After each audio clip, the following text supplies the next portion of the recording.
Engel.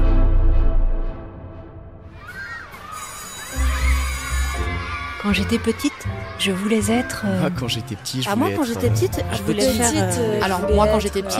Petit, moi, je voulais être... J'ai toujours eu envie petit, je voulais être... Alors Yes, she can, avec un K pour commencer, et un H en elle, comme dans Rachel.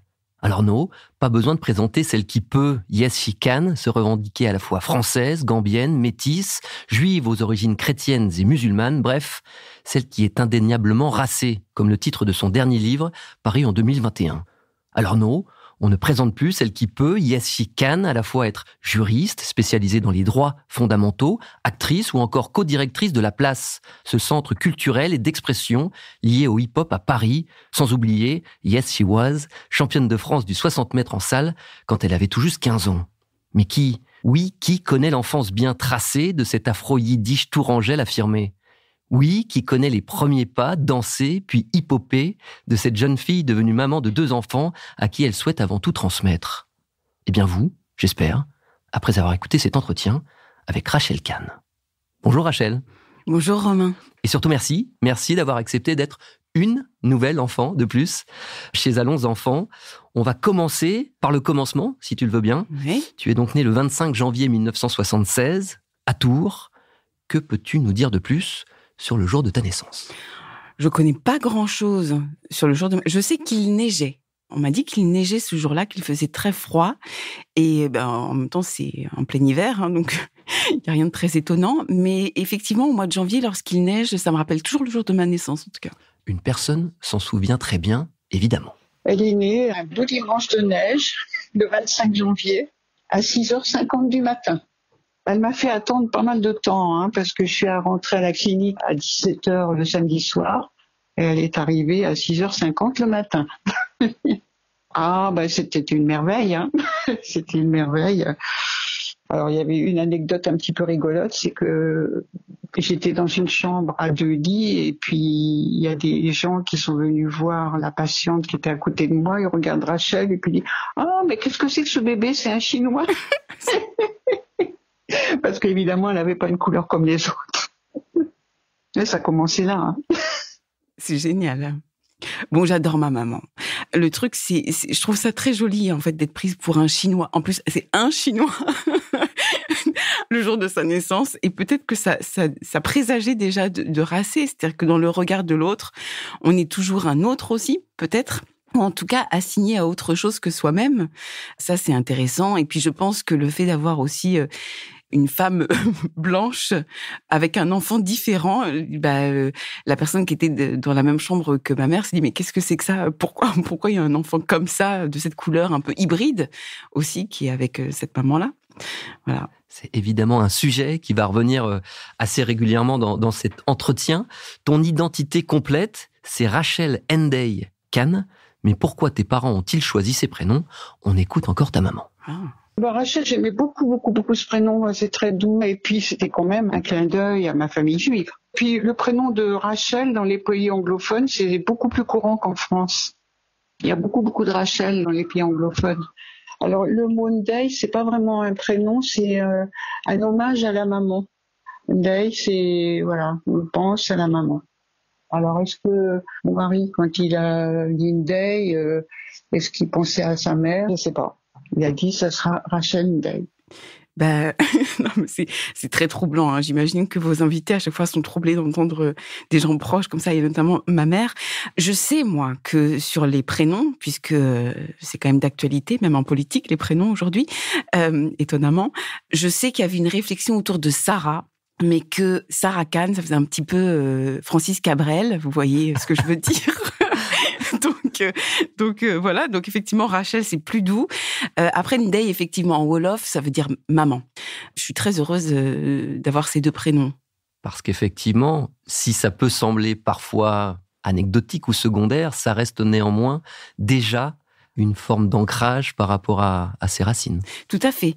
Les racines, donc là, ma mère l'a très bien rappelé. En plus, c'est la conjugaison entre anglophones, puisque mon père vient de Gambie, et donc qui est un pays qui a été colonisé par l'Angleterre, et dans le même mouvement, un prénom biblique. Et ma mère, c'est vrai, ayant été cachée pendant la guerre, en tout cas étant née en 1940, je crois qu'il y avait une volonté de redonner, de transmettre un prénom de par ses origines à elle. Donc ça remonte très loin entre mon père qui pense à sa mère et ma mère qui pense aussi à ses grands-parents. Bah voilà, donc c'est un héritage.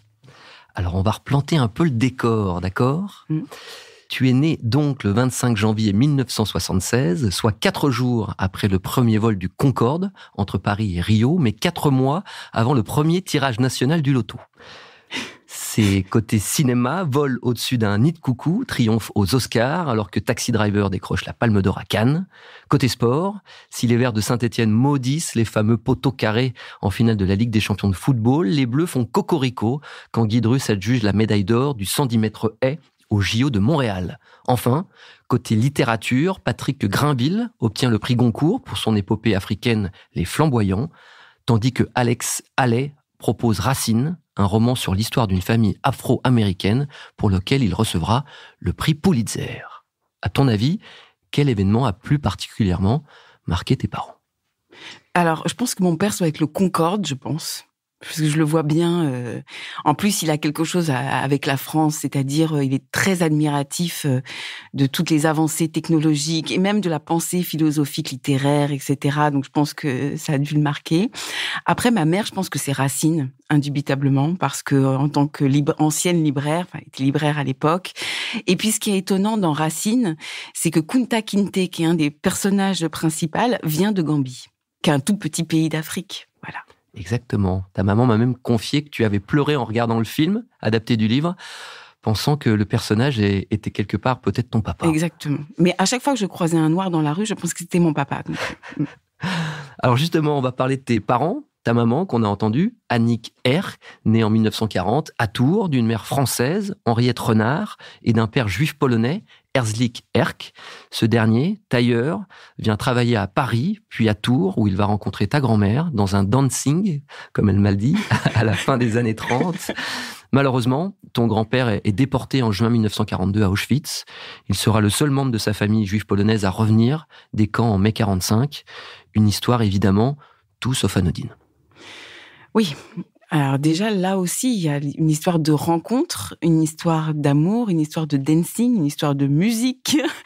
Et puis après, dans ce mouvement-là de la rencontre, une rencontre qui est arrêtée par la grande histoire et ce mal-là, c'est très troublant. Je ne savais pas qu'ils s'étaient rencontrés dans un dancing, même si ma grand-mère, c'était un personnage aussi très précieux et je pense qu'elle aimait bien se faire belle pour aller au dancing. Après, je sais que ma mère a souffert d'être née en 40. Je sais que c'est quelque chose pour elle, comme si elle était un imprévu, un non-désir.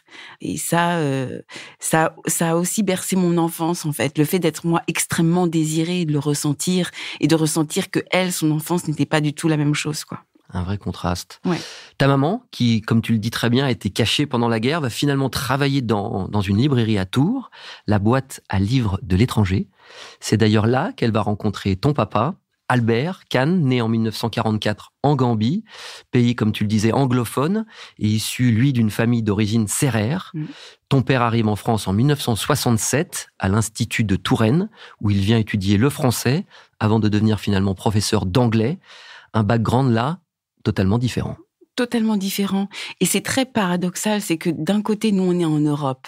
Et même s'il y a eu la Shoah, ma famille du côté maternel s'est reconstruite, en tout cas, dans un environnement avec à manger, la modernité, etc. Et mon père, lui, j'ai pu aller là où il est né, c'est-à-dire là où il n'y a rien, pas d'eau, pas d'électricité. Et en revanche, lui, il a toute cette valeur immatérielle qu'est la culture et la connaissance et cette soif d'apprendre. Et c'est ça, en fait, quand il est arrivé en France et qu'il a décidé d'y rester, c'est-à-dire qu'il était professeur de français en Gambie et qu'ensuite il a voulu devenir professeur d'anglais en France, puisqu'il a appris l'anglais avant le français, eh bien il a été obligé, puisqu'il n'y avait pas les équivalences de diplôme, de reprendre l'ensemble de ses études, donc ce qui lui fait un bagage dans l'adversité, mais un bagage qui est démentiel. Comme tu le dis très bien, tes parents ont indéniablement joué un rôle essentiel dans le domaine de l'éveil, à travers la lecture ou encore la danse classique, qui ont occupé une place de choix très tôt dans ta vie. Tu commences la danse à 4 ans et demi. Comme tu le dis justement, tu es quand même, dès le départ, baigné dans un univers d'éveil. Oui, d'éveil multiple, c'est-à-dire que l'éveil du côté de ma mère, avec une vibration différente, très baba cool, on va dire. Voilà, parce qu'elle, c'est les kibbutz, elle est allée à New York faire les marches Angela Davis. Et de l'autre côté, mon père, de manière inattendue, qui est beaucoup plus strict, avec un éveil, la gare des Michards. Classique. Classique, les Lumières, le latin, l'ancien François. Et ça donne quelque chose de très complet. Moi, je remercie mes parents aussi de m'avoir inscrit à la danse classique, parce que ça, à partir de 4 ans et demi, j'apprends l'exigence de soi. Et c'est carré, et même par rapport à aujourd'hui, dans ce qu'on doit transmettre à nos enfants, c'est pas l'exigence des autres, l'exigence que l'on doit attendre des autres, mais l'exigence de soi-même, pour aller s'émanciper soi-même et ne pas forcément attendre sur les autres. Les autres, ça vient après. Alors l'autre sujet, c'est aussi cette singularité concernant ton rapport à la religion, avec 2 parents qui ont grandi avec des religions différentes, dans un univers culturel différent. Pourtant, ils sont tombés d'accord sur la question de la religion et cette inscription au Talmud Torah, où tu rentres dès l'âge de 7 ans. Oui, tout à fait. Bon, déjà, ma mère, c'est très fort ce qu'elle a réussi à faire. Elle a réussi à se marier avec un homme très noir qui s'appelle Khan. Et en général, on croit que c'est le nom de ma mère. Non, Khan. Donc Je t'avoue que j'ai pensé à ça aussi. C'est le nom de mon père. C'est un nom qui est sénégalais. En général, au Sénégal, ça s'écrit K-A-N-E. Mais on vient des traditions orales. Donc, en fait, au début, ça ne s'écrivait pas. Mais avec la colonisation anglaise, ils ont rajouté un H, comme pour la route des Indes et le Pakistan, où il y a des H. Donc, il y a un H à mon nom. Donc, les gens pensent que c'est Rachel Khan, comme l'Ashkénaze. Non, ma mère, c'est Erk, comme tu l'as dit. Avec un H aussi. Avec un H, mais pas au même endroit, ce qui crée beaucoup de confusion. Très souvent, on m'a dit, mais vous êtes la femme de Jean-François Khan. Non, ce n'est pas moi, c'est mon homonyme, Rachel Khan, la productrice. Et donc, ça commence comme ça sur les questions d'assignation et d'identité et de religion. Ce qui est intéressant du côté de mon père, c'est que ses croyances, elles sont au départ animistes. C'est vraiment la connaissance de ces cultures africaines, de ces croyances africaines qui l'animent. Et comme en Afrique, il y a eu plusieurs couches, en fait, l'islamisation d'abord, puis l'évangélisation, puis à nouveau l'islamisation, et qu'on ressent de plus en plus fort d'ailleurs dans les pays d'Afrique noire. Et donc, je crois que le fait déjà d'être très mutant en termes de religion de son côté, pour lui, ce qui était important, c'est que leurs enfants aient une connaissance religieuse, quelle que soit la religion, parce qu'au fond, il le sait très bien. Ça se rejoint, les fondamentaux. Tu ne tueras point. Je pense que c'est un peu dans toutes les religions, même dit autrement, malgré ce qu'on veut nous faire croire en ce moment. Et donc, ils se sont accordés, je pense, pour le bien, pour le mieux. Après, moi, mon rapport au Talmud et à la religion juive, ce que j'aime bien, c'est que ça m'a appris la liberté. C'est-à-dire que je me rappelle de mon rabbin lorsque j'avais 7 ans, et je me disais, d'ailleurs, je ne savais pas, je savais pas ce que c'était, le Talmud Torah. J'arrive dans un endroit, je me dis, c'est bizarre, qu'est-ce que je fais? Je sais pas trop.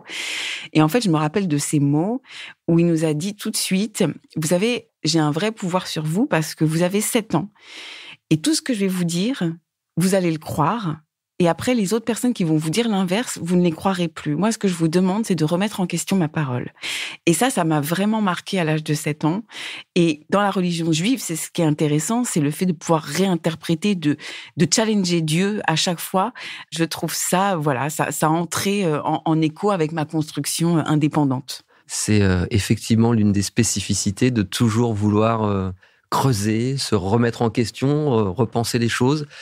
Et on te retrouve, je trouve, assez bien, d'ailleurs, dans ce que tu es aussi aujourd'hui, dans ce que tu proposes en termes d'écriture, mais ça, on en parlera un petit peu plus tard. Et puis, il y a une autre personne très importante dans ta vie, c'est Ganou, ton petit frère, né en 1979. Voilà comment il tente, lui, de décrire sa grande sœur. Déjà, c'est ma sœur. Première définition, Rachel Kahn. Je peux la définir comme, en effet, la personne avec qui j'ai grandi et que j'ai vu grandir. Intelligence, la répartie, le sens de la répartie et du bon mot. Et puis, elle est explosive, alors dans tous les sens du terme, que ça soit au niveau de sa carrière. Ou alors, ça fait référence aussi à son passé de sportive, de sprinteuse, où ça demande en effet d'explosivité. Et puis, rayonnante. Rachel, c'est quelqu'un qui rayonne et qu'on peut pas rater. Ou alors c'est qu'on est aveugle et sourd. C'est trop mignon. Mais je l'adore, mon frère. Ceci dit, il est brillant, il est intelligent, et extrêmement drôle, et le sens de la répartie, on l'a. Enfin, à chaque fois qu'on se retrouve, et notamment à Tours, c'est toujours des grandes parties de rigolade et on joue tous les deux avec les mots. Enfin, notre rapport, il est très dans les jeux de mots. Et parfois, et on est comme beaucoup, à mon avis, de frères et sœurs, on peut se ressortir la même blague pendant des années. Nous, on a une blague, en fait, comme ça, qu'on a depuis qu'on a 5 ans et 8 ans. Non, peut-être un peu plus, non. Depuis qu'on est ado, à chaque fois, donc je lui demande, est-ce que tu sais pourquoi Carla Bruni? Et il me répond, parce qu'Alpha Blondy. Voilà. Je la prends, moi, celle. Elle me va bien. Je la testerai avec ma sœur. Très bien. Mais je suis assez confiant. Vous êtes tous les deux enfants métis. Ouais. Comment vous l'avez vécu au cœur des années 80? Voilà encore une fois le point de vue de ton frère. Je pense qu'on n'a pas vécu de la même façon notre métissage. Après, on a quand même beaucoup échangé au fur et à mesure de nos apprentissages mutuels, de nos expériences de vie. Mais ça a toujours été, en tout cas, voilà, quelque chose de central et qui a aussi forgé, je pense, notre caractère, notre sens de la répartie, parce que on se retrouve d'un camp ou dans un autre, finalement, faut savoir se défendre, et la meilleure façon de se défendre, ça reste les mots, puisque ça, c'est aussi une éducation qu'on a eue de la part de mes parents, de mon père. Après, on l'a vécu un peu différemment. Je pense que pour Rachel, c'était un moteur. Elle a su, en tout cas, faire face à l'adversité. Alors, je sais pas si elle a la volonté, en tout cas, de dépasser les autres, mais en tout cas, de se dépasser elle-même. Ça, c'est certain. Après, moi, je me suis plus réfugié, en effet, dans la musique et dans un espèce de microcosme dans lequel je me sentais bien, puis dans lequel j'ai pu m'exprimer à travers de la musique, les textes. Donc de façon différente, mais après on s'est toujours rejoint, en tout cas sur l'aspect artistique, notamment un morceau qu'on affectionne tous les deux et que j'ai écrit il y a de ça une 20aine d'années, qui s'appelle Sans racines, et qui décrit un petit peu tout le ressenti et puis le mal-être et le bien-être qu'a pu nous apporter le métissage. Oui. Et c'est vrai, il pointe effectivement des choses extrêmement justes, Ganoud. Pourquoi on a eu cette complicité aussi? Enfin, il faut savoir que lorsqu'on est devant ses parents et qu'on leur ressemble pas, en fait, je ressemble plus à mon frère que, enfin, peut-être comme tout le monde, mais en tout cas sur la couleur de peau, avec une maman très blanche, polonaise, et un papa très noir, sérère, parce que sérère, c'est l'ethnie la plus noire d'Africains. En fait, on est là aussi en complicité pour peut-être les titiller, les renvoyer l'un et l'autre à des clichés. Et effectivement, sur les mots, là, on se rejoint parfaitement. Et Sans racines, ce qu'il a écrit à ce moment-là, c'était extrêmement puissant. Savoir que, à la fois, oui, on en a, mais qu'on doit se créer aussi notre propre mode, diraient les psychologues, notre propre manière d'être au monde. Et surtout, ne pas s'enfermer dans le regard des autres. C'est ça, je crois, qui nous rejoint, Ganoud et moi. Est-ce que c'est compliqué? Est-ce que c'est pénible, là aussi, d'être quelque part forcément ramené à cette condition physique, à avoir un peu toujours les mêmes questions? Même moi, quand je te les pose, à un moment, je me dis, mais est-ce que t'en as pas marre qu'on te parle toujours de ça? Alors oui et non. Je pense que c'est une question j'ai l'impression, mais c'est vraiment tout à fait personnel, que la manière d'aborder les choses entre un homme et une femme sur ces questions-là ne sont pas les mêmes. Et d'ailleurs, Ganoud le pointe très bien. C'est-à-dire que j'ai l'impression que nous, en tant que femmes, dans notre mutation biologique et notre adaptabilité permanente, finalement, dans notre corps très en mouvement, on va passer d'enfant-fille à adolescente, à femme, puis ensuite femme plus mûre, c'est vraiment un mouvement qu'on sent très fort. Et donc finalement, de s'adapter au monde est différent que lorsque l'on est un garçon. Et par ailleurs, sur les discriminations, et là je tiens vraiment à le souligner, les discriminations notamment raciales touchent beaucoup plus les hommes que les femmes, malgré ce qu'on veut nous faire entendre sur l'intersectionnalité. En somme, d'être une femme noire, c'est moins violent que d'être un homme noir ou métis, et on le voit à l'entrée des boîtes de nuit, à l'entrée des musées, on a souvent... Et à l'entrée du gouvernement, où on a eu des Rachida Dati, des Ramayad et autres. C'était beaucoup plus mélangé. Bon. Donc, je pense aussi que là, l'intériorité, ce dont parle Ganoud, sa musique, c'était vraiment sa forme de refuge et son cocon. Alors que moi, c'est vrai que je suis allée à l'extérieur, en fait, pour porter ma signature. Ensuite, sur la question que tu me posais, je ne m'en souviens plus du tout. Et donc, je ne sais plus exactement. Écoute, on y reviendra un petit peu plus tard parce qu'on va te laisser grandir. On était à l'âge de l'école. C'était savoir si c'était, tu vois, c'est peut-être la meilleure réponse qui soit, savoir si c'était pénible d'être toujours dans cette question-là. Ah bah voilà, c'est pour ça que je l'ai oublié. Donc c'est la meilleure réponse qui soit. Qui dit enfance dit école. Quel rapport, justement, tu as eu avec la scolarité? On imagine qu'avec le bagage et l'exigence de tes parents, ça s'est plutôt bien passé finalement. J'étais nulle à l'école, moi. Ah, non, en fait, c'est pas que j'étais nulle, j'étais moyenne. J'étais très moyenne. Je crois que j'étais... En fait, j'étais décalée un peu. Donc, je n'arrivais pas vraiment... Je regardais autre chose. Enfin, j'étais bloquée sur d'autres choses. J'avais envie de m'intéresser à certaines choses et à d'autres de pas du tout m'intéresser. Et puis, je pense que je suis très, très feignante.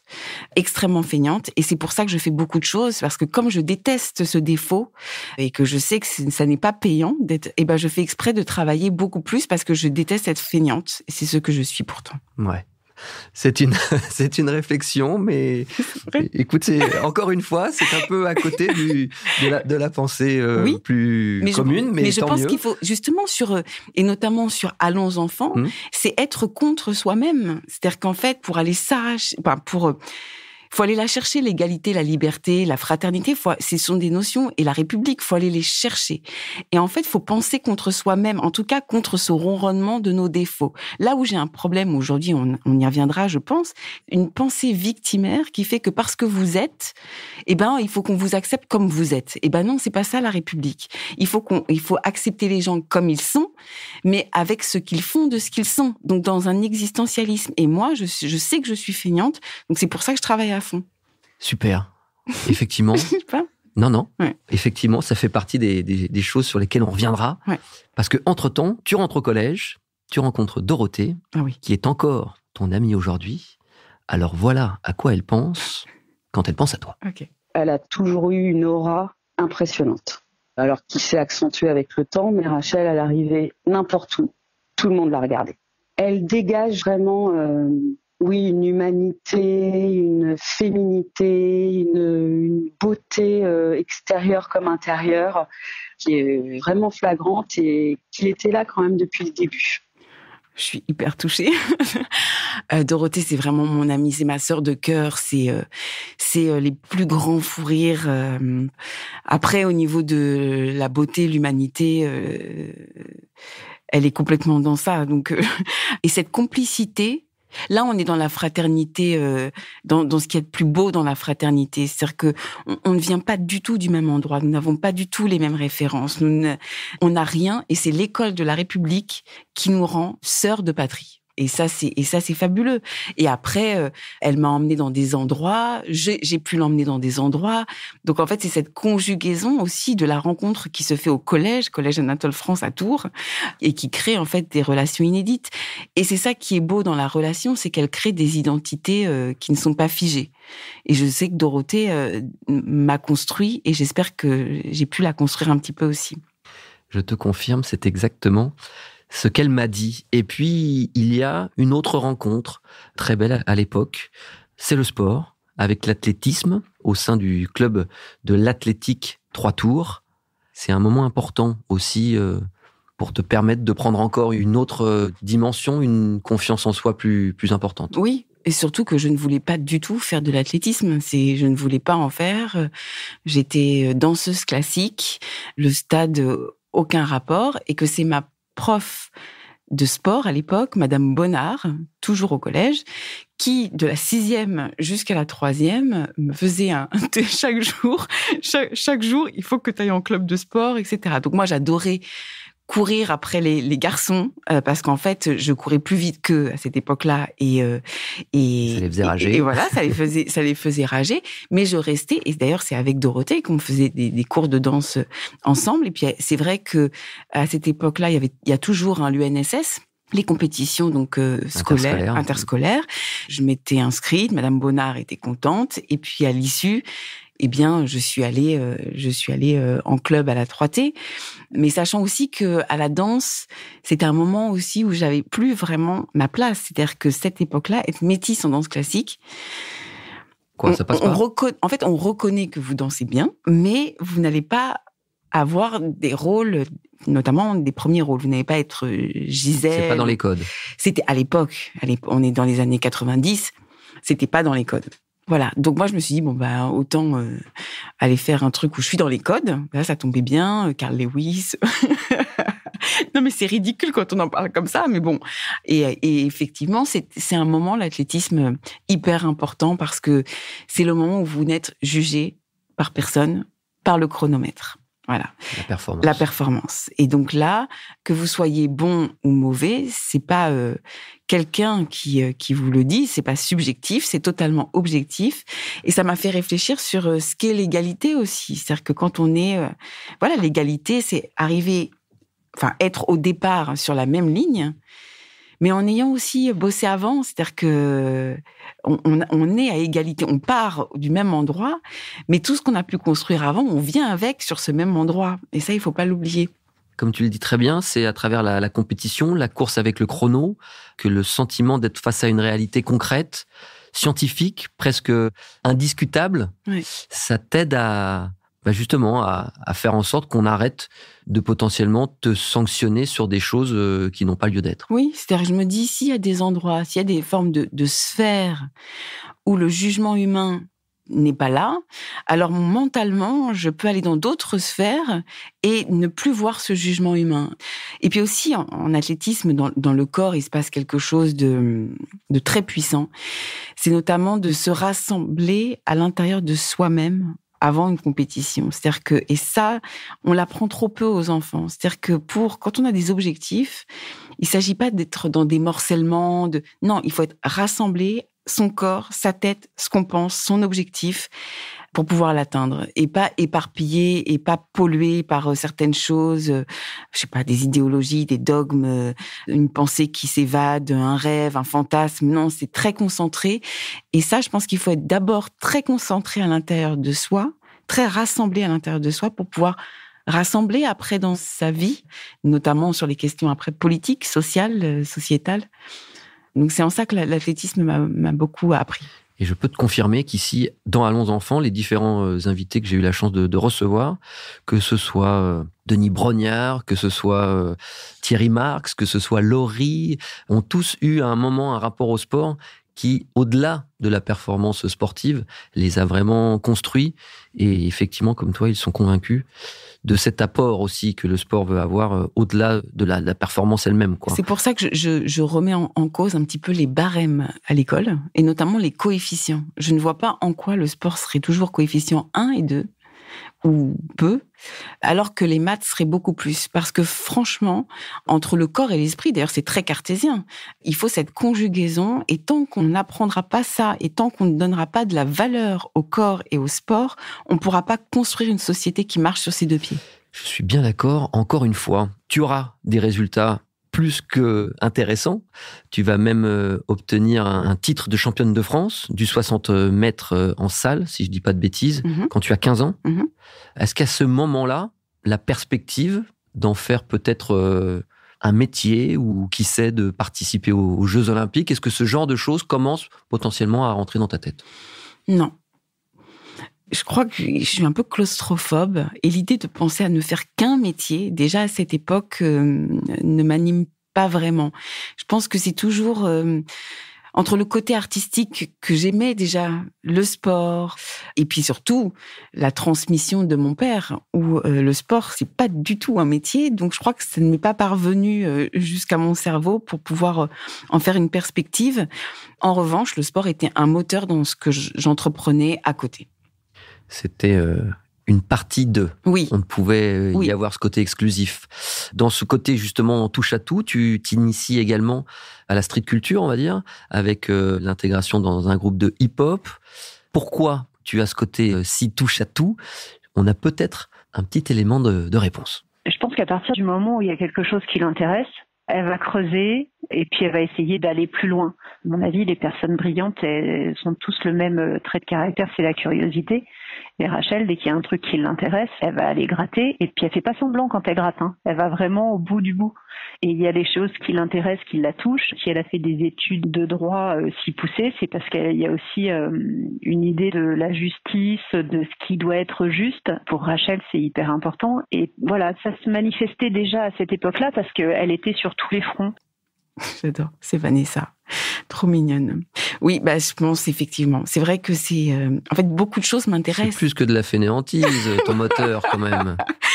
C'est vrai, non. Mais c'est vrai que lorsque ça m'intéresse, et lorsque c'est vibratoire, et lorsque c'est vivant, j'y vais. Et j'y vais pas à moitié. Je suis un peu radicale. On peut être feignant et aussi hyperactive. Ça, c'est, à mon avis, c'est pas incompatible. Mais de toute façon, une fois qu'on est animé par quelque chose, on oublie que ça pèse. On est complètement à fond. Et c'est vrai que pour les études de droit, toute forme d'injustice, moi, mais intolérable. Bon, ça vient aussi de mes parents. Et c'est vrai que les discours aujourd'hui qui sont totalement insupportables, qui viennent des camps différents, je peux pas. Alors, on l'a évoqué, ces études de droit, oui. 99-2000, tu quittes finalement Tours pour rejoindre Paris, où tu es inscrite à la faculté d'Assas. C'est à la fois là que tu vas travailler, comme tu le dis, comme une acharnée pour défendre les droits fondamentaux, mais c'est aussi là où tu vas être confrontée, quelque part, de la manière la plus violente, et au racisme et à la xénophobie. Oui, tout à fait. Je ne m'y attendais pas du tout, parce qu'on peut se dire, on va être confronté au racisme dans un bus, dans un, je sais pas quoi, dans la rue ou n'importe où, et pas quand même dans un endroit aussi élitiste et aussi prestigieux. Ce qui est fou, c'est que lorsque mon dossier a été admis en fait à Assas, je ne savais pas à cette époque-là que c'était une fac complètement, de facho, d'extrême droite. Et d'autant que je candidatais pour un DESS, puis un DEA plus tard, sur les droits fondamentaux et le droit humanitaire. Et en fait, je me suis rendu compte, et là, c'était tout un champ qui s'ouvrait à moi, que certaines personnes, notamment les professeurs, apprennent la question des droits fondamentaux, du principe de non-discrimination, du droit d'asile, du droit des réfugiés, sur le bout des doigts pour savoir jusqu'où ils peuvent aller pour ne pas violer ces principes-là. Et ça, presque c'est pervers. Ouais. Pervers et cynique. Et dans le même mouvement, des personnes d'une intelligence rare, évidemment, puisqu'ils jouent avec les textes et les traités, et la Constitution et les directives. Et donc, c'était dingue. Et là, oui, forcément, c'était violent, puisque j'avais beau travailler 16 heures par jour. Là, on était vraiment dans l'injustice des notes. Et puis, alors, il y avait rien n'allait, parce que, je viens de Tours et non pas de Paris. 2, j'ai un enfant qui est petit. 3, je ne suis pas mariée. 4, c'est l'afro-yiddish, donc bon, il y a rien qui va. Donc voilà, mais... Enfin, là, on sourit, mais à l'époque, sérieusement, c'est dur. Non, c'était très dur. C'est très dur parce que quand on a 22 ans pour la construction, on se dit, mais en fait... dans le regard, quand on sent dans le regard ce mépris et cette jouissance à mépriser de la part du professeur, c'est terrible dans la construction. C'est vrai que j'aurais pu m'effondrer. Je me suis pas effondrée aussi parce que j'avais mon enfant et que je pouvais pas m'effondrer.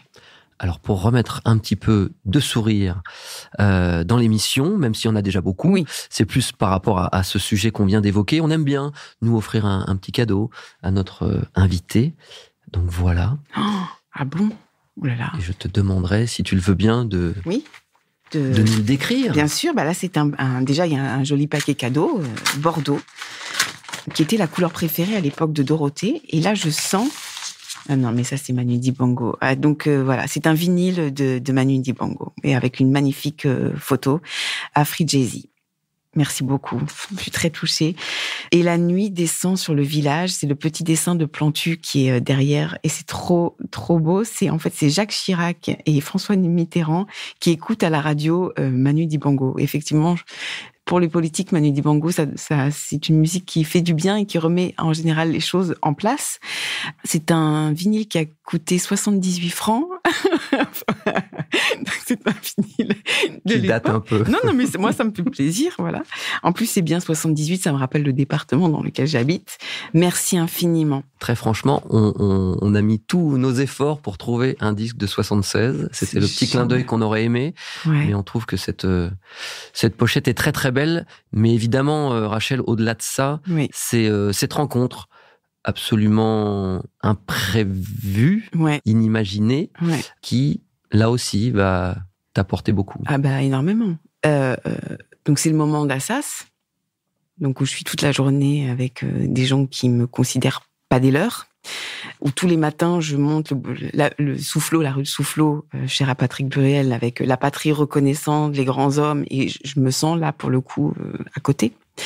Et je travaillais dans les cafés mes cours de droit en fait. J'apprenais par cœur, j'étais comme ça, et à un moment donné, c'était vers midi. Il y a ce personnage qui est Manu Dibango qui entre et qui me voit désespérée. Il me voit, en fait, il sent, évidemment, c'est l'intuition, la sensibilité des artistes, des grands artistes comme ça. Il vient directement me voir, il me dit, il y a quelque chose qui va pas. Je dis, ben non, il y a rien qui va, en fait. C'est vrai que moi, j'ai un enfant, je trouve pas de stage pour mon 3e cycle. Et là, Manu qui joue au flipper, il me dit, bah écoute, moi je peux peut-être t'aider en fait à trouver ton stage, etc. Et il y avait toujours ce sourire, ce grand sourire, même quand rien n'allait, toujours il y avait ce rire, son énergie, son rire, sa générosité. Et tout de suite, il m'a donné 2 numéros, le numéro de la maman de Yannick Noah, qui avait une association pour les enfants à l'hôpital. Et l'autre numéro, c'était un de ses amis qui travaillait à la commission des droits de l'homme, donc une commission qui est rattachée à Matignon. Et donc j'ai appelé, et en plus les deux m'ont reçu. La maman de Yannick, c'était un peu loin, donc je suis allée directement dans le 7e. Et c'est marrant parce que quelques années plus tard, j'ai travaillé là-bas au Conseil régional d'Île-de-France, c'était quasiment la même rue. Cette rencontre-là, elle a changé ma vie. Et quelques temps après, je lui ai dit, mais Manu, qu'est-ce que je peux faire, moi, aujourd'hui, pour te remercier? En fait, il m'a dit, ce que tu peux faire, c'est rendre aux plus jeunes, lorsqu'ils ont besoin d'un coup de main, de leur donner ce coup de main. Et donc, c'est ce que je tente de faire avec nos plus jeunes, avec mes écrits, en disant de jamais baisser les bras et de surtout ne jamais baisser la tête. Et de ne jamais mettre un genou à terre, surtout lorsqu'on combat les discriminations. Et puis après, dans notre relation, ça s'est inversé. C'est-à-dire que après, j'ai pu un peu m'occuper de lui. Et ça, c'était joli. C'était une grande, grande perte. Le message aussi, c'est l'humain et les rencontres. Elles ont forcément un impact. Il faut laisser de la place pour les rencontres dans la vie. Oui, et exactement, laisser de la place. Puis le message de Manu Dibango, il y a sa musique. C'est quelqu'un qui a travaillé en musique classique, qui a composé pour des orchestres philharmoniques. C'est pas que Saul Makossa, évidemment.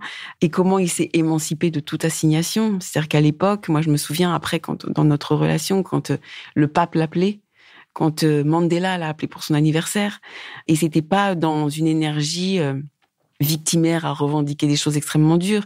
La musique, c'est ce qui raccorde tous les cœurs, tous les peuples, quelle que soit la langue, quelle que soit voilà, c'est vibratoire, c'est au-dessus, en fait. C'est au-dessus, dans nos humanités, ça fait vivre nos humanités. Et lui, avec ce qu'il a apporté, ce qu'il a donné, il participait, en fait, à cet universalisme créateur. Parmi les nombreux métiers auxquels tu t'es essayé, il y a donc celui d'auteur.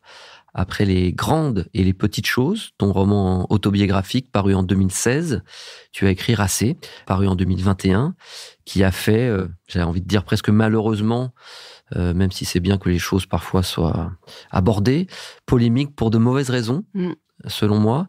Quel message, toi, tu souhaitais vraiment faire passer quand tu as eu envie de l'écrire?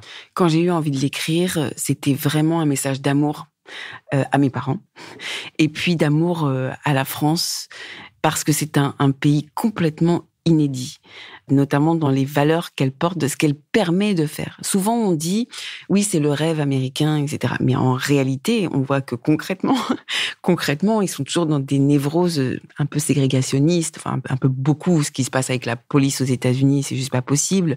En revanche, ici, et notamment à l'école de la République, on nous offre des choses que parfois on ne saisit pas, que parfois on n'embrasse pas totalement. Mais la France, c'est un pays qui permet de vivre en totale liberté. C'est pas pour rien que Joséphine Baker est venue travailler ici et créer ici. C'est pas pour rien que Miles Davis était là. C'est pas pour rien Saint-Germain-des-Prés. Et aujourd'hui, on aime bien cracher sur Saint-Germain-des-Prés, alors même qu'il en est sorti des humanités enrichies de par les artistes et la création, que ce soit en littérature ou en musique et en cinéma et autre chose. Et moi, c'était vraiment cette volonté de dire cet amour, et cet amour de la nuance, et cet amour aussi du français, qui m'a été transmis par mon père d'un côté, mais aussi par ma mère libraire. Cet amour des mots, de notre langue, et surtout que c'est une langue qui relie aujourd'hui, après le chaos qui a pu être la colonisation. Mais aujourd'hui, c'est grâce à ce français qu'on peut parler dans énormément d'endroits du monde. On parle souvent de racisme, d'homophobie, de communautarisme. Et je suis partagé pourtant sur ces thèmes. J'ai l'impression que la nouvelle génération est parfois moins clivante, presque, que nous, en tout cas les quadras ou ceux qui sont plus âgés. Je ne sais pas si tu partages mon avis. Moi, j'ai 26 ans, donc je vois pas de quoi vous me parlez. Non, 76, 26 ans, oui. Ouais. La fille, elle sait pas compter. Non. Les Sur jeunes... cette nouvelle génération, toi, t'as quel regard ? T'es aussi maman Oui, moi je les trouve extrêmement intelligents, extrêmement lucides, et notamment sur l'avenir. Et là, ils viennent quand même de traverser, nous aussi. Mais dans leur construction, le Covid est un élément fondamental. Et je pense que pour se sortir du chaos, ils ont compris que c'était pas les bonnes batailles de cliver l'homophobie, je sais pas quoi. Non, ils ont, à mon avis, et aussi parce qu'ils sont très responsables au niveau environnemental, ils comprennent qu'on doit être au-dessus de tout ça et se serrer les coudes pour pouvoir retrouver une humanité pleine de justice, mais au niveau planétaire. On rappelle, Allons enfants, toi tu en as 2, Oui. Hailey, si je le prononce bien. Hailey, ouais. Hailey, pardon, Ouais. comme Djibril Selassie. Ouais. Et Dora, Oui. ta fille. Cette nouvelle génération, tu l'as évoqué, rôle crucial sur beaucoup de thèmes, l'écologie, l'économie, la société de consommation, et encore bien d'autres sujets.